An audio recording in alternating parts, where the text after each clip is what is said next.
Hi! For today's vlog, isasama ko kayo pag-uwi sa Quezon. Ayan, quarter to 9 na nga ako nakabiyahe. At kasalukuyang nasa jeep ako galing bahay. Papunta tayo ngayon sa sasakyan kong van, papunta namang Lucena. And here we are, nandito na ako sa van. From Balibago to Lucena Grand Terminal.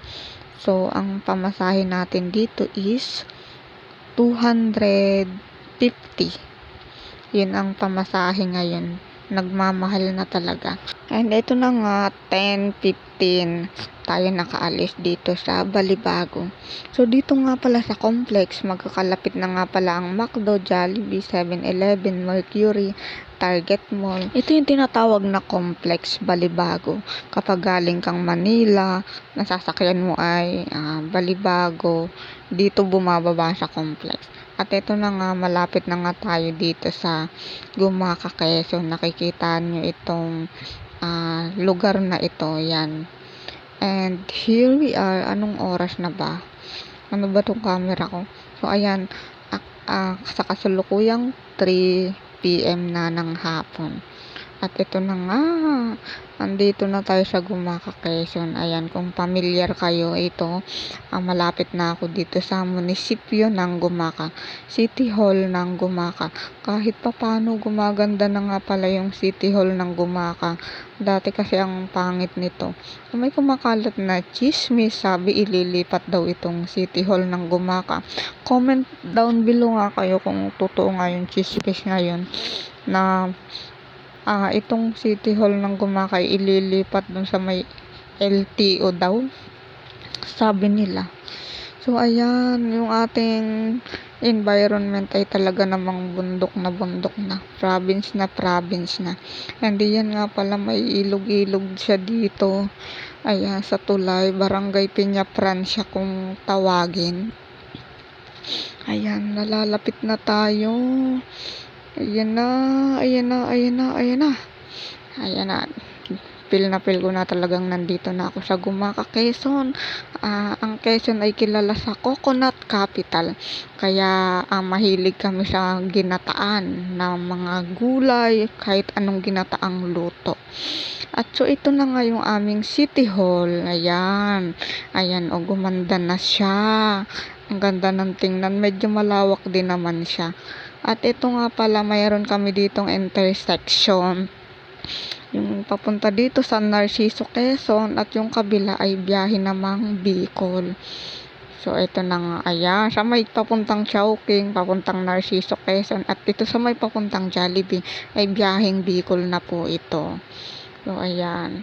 Marami na didisgrasya sa bandang area na to. And ito na nga, nakababa na nga ako dito. Ayan. Lalakarin nga lang namin yan papunta sa bahay kasi malapit na nga ang bahay namin dito. Dire-diretsuhin nyo lang yan at ayun, bahay na nga namin. Ayan, dinadaanan nga rin namin tong istasyon ng tren yan. Kilalang kilala sa istasyon ng tren. Kasi nga, yung hindi pa yun sira, yun ay laging may tren na dumadaan papuntang Bicol.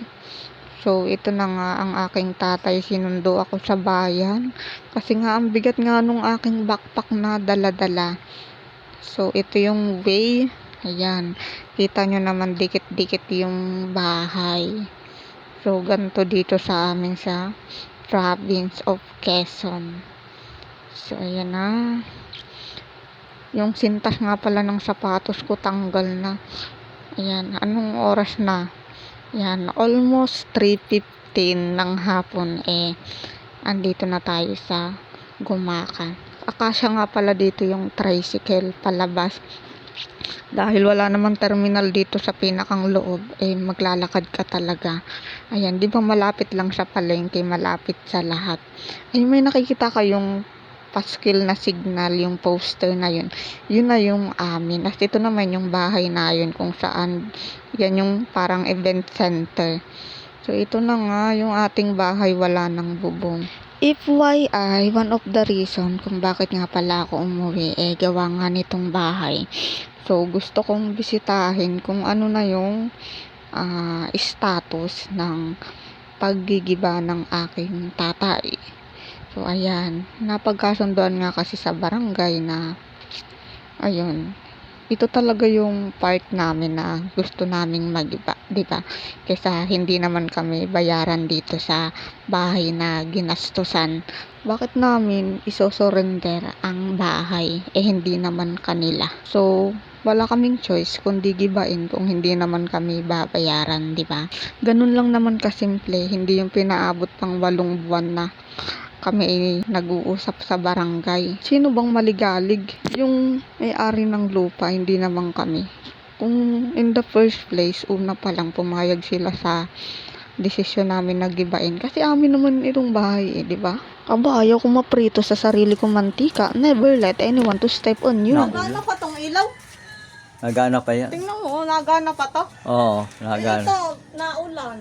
Nagana yan. Itong kuryente, isosurrender na natin. Oo.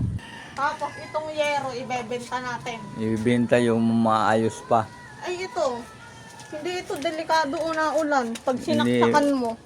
Hindi naman mabasa at may cover pa yan. Ah, okay. Ay, yung mga kahoy, anong gagawin? Ibibenta yung iba. Pa yung iba ay uulingin. Uulingin.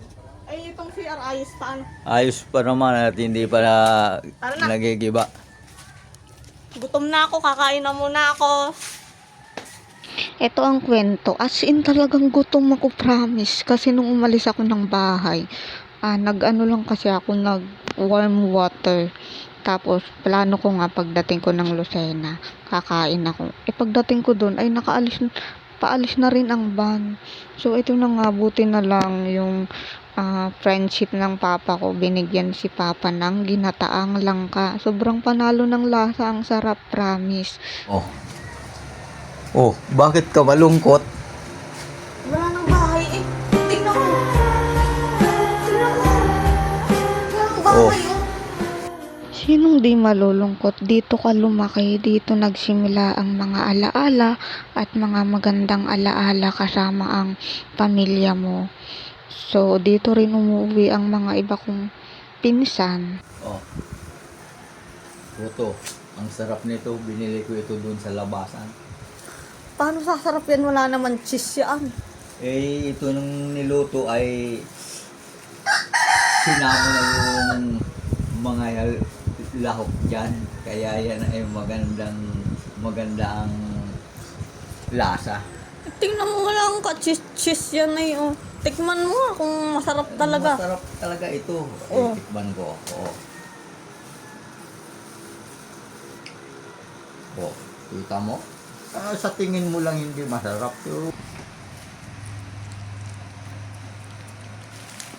Oh, di ba masarap? Sakto lang. Pero ibang, hindi kasi ganitong puto yung gusto ko eh. Para siyang ano oh.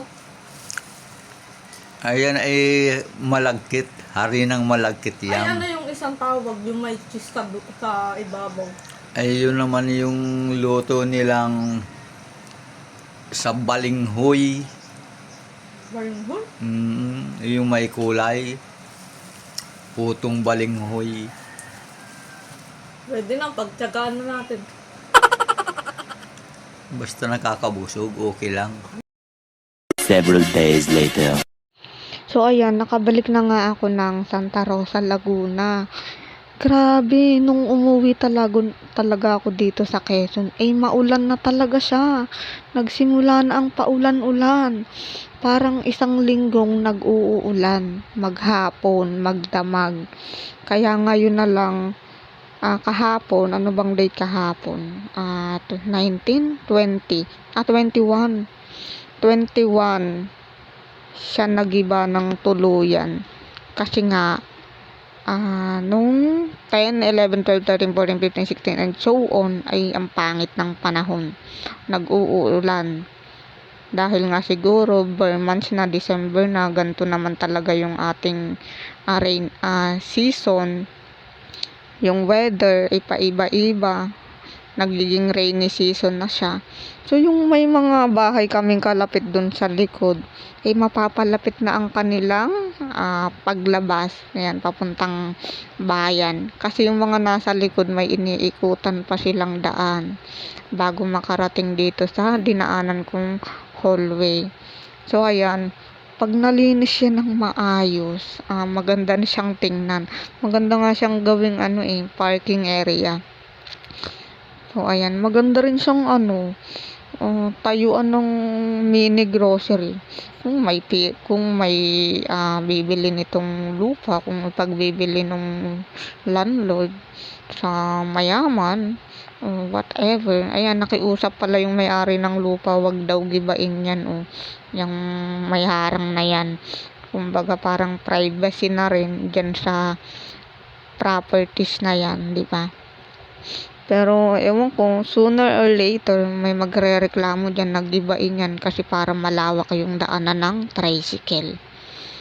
So ayan, na-finish na namin yung aming mission na siya. So ayan, may babaeng naalabas. Hindi na palapit yung kanyang paglabas.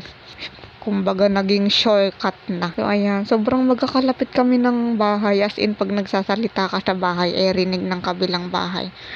So ayan, nakapahinga na yung aking tatay. Ayan, dahil natapos na yung paggiba-giba.